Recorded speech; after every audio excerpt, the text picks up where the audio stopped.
One thing that we've got to cover today, one thing that we've got to cover that's really important when we're working with buyers is the sales price escalation addendum. I want to cover this because I feel like everybody that's buying in Florida, you need to understand it. Even, you're selling something in Florida. You're selling a real estate in Florida, whether it's in our area, Ocala, the villages, doesn't matter what part of town you're in or where you are in Florida, you need to be familiar with the sales price escalation addendum. And I want to cover, it's really kind of a simple form, although on the surface it may look complex. And the reason why I think it's important is obviously with inventory down and prices moving forward, and you've got more than one offer on the table for properties. So whether you're buying, you're obviously seeing competition, and if done correctly, you could actually win the bid because of the escalation clause. There are other things that can help. It's not only just about price and delivering more money to the seller, but sometimes it could be something within the contract. It could be a post occupancy agreement allowing the seller to stay longer after they close,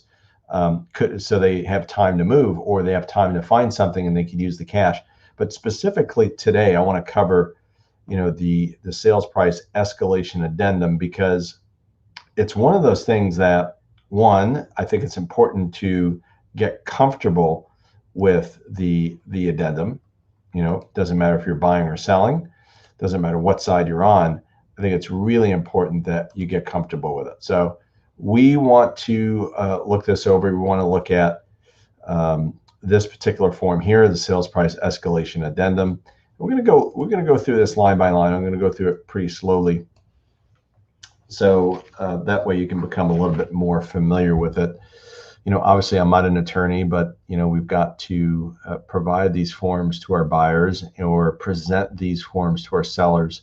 So just look out for this, and if wherever you are, whoever you're working with, consider using this. Some people are leery about using this. I've seen a lot of things around the country, and some people in Florida that are a little bit leery about using this because just because you are offering the most amount of money doesn't mean that you are going to win the bid, because there are other terms in the offer in the sales contract, whether it's as is or non as is, that can cause you to have a better offer. So it's not only about sales price, it's sometimes about the terms, it's sometimes about the post occupancy, sometimes it's as is versus non as is. And of course, another thing that we'll cover probably in the next couple of weeks is, obviously on the buyer side, believe it or not, as is on the buyer side is advantageous because it allows you to get out of a contract pretty quickly, as opposed to the non as is FAR bar contract that we use as realtors. And there is a difference, right? Realtor versus agent. We have to abide by the NAR code of ethics. But, besides that, this is something that really can help your offer stand out. So let's look at it. So this addendum is made on, of course, the date would go there, right? The date and the address and date between buyer and seller, right? For the purchase and sale of the property. This is where you would put everybody's name, everybody's address, or the seller's address, the subject property, and make sure you're dated as well, right? What's the date on this? So let's look at the parties. Let's look at this segment here where it says the parties agree that the contract is modified as follows. Okay, in the event that prior to seller's ratification of the contract, the seller receives one or more additional written bona fide offers to purchase the property, which multiple offers is what it's talking about, with terms acceptable to the seller, and from which seller would receive a higher net contract sales price less any seller concessions. And seller concessions could be either seller assisted buyer closing costs. So buyer sometimes has buyer closing costs. We're really looking at the net bottom line to the seller, commission, title. Sometimes the buyer may decide they're going to pay the commission, or the buyer may decide to pay for title. It's not usual, but it's something that may creep into our lexicon, our protocol in real estate. It could happen, right? With shortage of inventory. Then this contract sales price shall automatically increase by, and this is where the increments above the highest offer that's not yours, this is where that number would go. So let me give you an example. So for example, you've got a $300,000 listing. You've got a home that's going for $300,000. We see, let's make it simple. We've got two offers, right? Multiple offers, two. Could be more, obviously, but let's say you've got two offers. And you have this escalation addendum and the other party does not. Then essentially what happens here is that the other offer, let's say they go all the way to 205, they go above asking because they know there's competition. You go to 205. Then you can put here $1,000 above any other offers net to seller. So let's assume that everything else is equal and it's just a purchase price versus purchase price offer. Then you're looking at now $1,000 above any other offers net to seller. So now it would go to 206, not to exceed a maximum sales price. And let's say you determine, you know what, I don't want to pay more than $210,000 for this particular home. So now the max would be 210, but the other offer was 205. Now you wouldn't know this at the time when you're putting this together, but you're saying, okay, I don't want to pay more than 210. We've established that. This is kind of part of the negotiating strategy. And I also want to say that we are willing to go $1,000 over, and you can do $1, you can do $500, but $1,000 to make it a little bit more enticing to the seller, to make sure that there's a little bit of a difference between your offer and the other offer. So I recommend, $1,000 above any other offers net to seller, and not to exceed a maximum sales price of whatever you determine to be the most you'd want to pay, right? You're putting that out on the table. Now, you may be thinking, okay, well, wouldn't that automatically say that I'm going to pay $210,000 for the home? No, and this is why. We're going to move on. So in the event of an increase in the sales price under this addendum, so if it does, it's possible that the other offers $200,000 or $195,000, then obviously it's only going to go $1,000 higher than the other highest offer. Okay. In the event of an increase in the sales price in this addendum, the loan amount will be adjusted or the increase will be added to the down payment. So obviously, when you're looking at the contract, there's a purchase price, there's a down payment amount, and which is basically what you would bring to the closing table, and a loan amount if you're doing financing. Then obviously it would increase by that much. It would be changed by that much. But here's the important part. Here's something that's really more important than that. Any change in the sales price under this addendum will be effective and binding upon the seller and buyer when seller has ratified the contract and this addendum at the following sales price. So this is where the seller has to reveal what the other offer is, and proof of other offer would be recommended at this point. So that way you know that as a buyer, you're not getting snookered into a fake price where seller's trying to just pump up the price and it's not rational. They'll have to prove that the highest other offer was 205.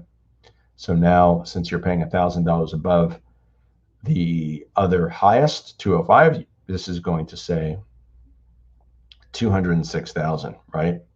206,000 is the new price. Buyer and seller agree to initial these changes in the price and financing paragraphs, the terms of the other offer from this, and this. This is the other offer. Sales price was 205, and here are the seller concessions. Maybe there were none. Yielding net is this, net bottom line. This is what it's going to be. Okay. Buyer has made this offer on their own volition, right? Nobody twisted your arm, and it becomes part of the contract. So the big thing here is it allows you to, in advance, you may think, well, I'm revealing where I want to go with this. Yes, and when you've got multiple offers, and usually multiple offers in our market is three or four different offers, you're basically in advance saying, okay, look, I'll pay this, but if we don't get to that point and it's something less than that, then I'm willing to pay X amount over the highest other offer. So like in this particular example of 205, then basically what we're looking at is it is essentially just $1,000 over the last offer or the highest other offer, which was 205. So now we're paying 206 and not 210,000. And they would have to prove that. And you're getting that out in advance. It's another potential tactic. There are other ways to do this. You can just say, I'm willing to pay 210 and just go straight for that. But I think you're leaving money on the table, right? I think you're actually, overpaying $4,000 and an overpay in this case. And you may not get the opportunity to get to that 206 or 210 mark. This allows you to automatically get there and kind of a automatic bid process. That way you don't lose the property. I would investigate this. I would, if you need to, run it by an attorney to make sure this is for you. Talk to your realtor, talk to your real estate people, and make sure this is the right thing for you. What I'd be curious about is this: as you're watching this, okay, if you need additional explanation as to how this works, I'll tell you that it's worked many times. I'd say 9 out of 10 times it works. And I think it's a great way to put our buyers in the best possible position to win, because now it's not about overpaying. We're not trying to push the price higher. We're really trying to help our buyers win in competition. That's what it's about today. So putting those buyers in a great position. And from a seller standpoint, there's nothing wrong. By the way, the Florida law basically says seller doesn't have to accept an escalation clause. They don't have to. In fact, they can refuse it. And just because the escalation clause, like I said earlier, says that they are going to make more money, doesn't mean they have to accept the highest bid. They're not forced to do anything. They may like another offer, and we've seen this where sellers like a different offer because it's cash as opposed to financing, or they like the other offer because it's going to close sooner, or they like the other offer because it's going to close later and there's a post-occupancy, or the repair items, the repair liability for the seller is smaller versus a higher one. There's so many different things there's more money put down on the conventional side, or there's not enough escrow money on another one. So there's a lot of things to consider, but this really does, I think it helps. It really does help. And it's in this market, we have to be aggressive. As you know, I'm doing the 7-day numbers, and we're paying attention to that. We'll pay attention to that in a couple of days. But take a look at this. I'd be curious to see what your thoughts are on this. What do you think about it? Bad move, good move to do the sales price escalation addendum? Would you recommend doing it? Would you do it if you were buying? Even if you're not buying, would you do it if you were buying, or would you not do it? I want to hear from you. Love to see the responses. Happy Tuesday, everybody. And if you have questions, you know where to find me. You can find me here, obviously, or 352-572-3796, 352-572-3796. And of course, our website, buysellthevillages.com.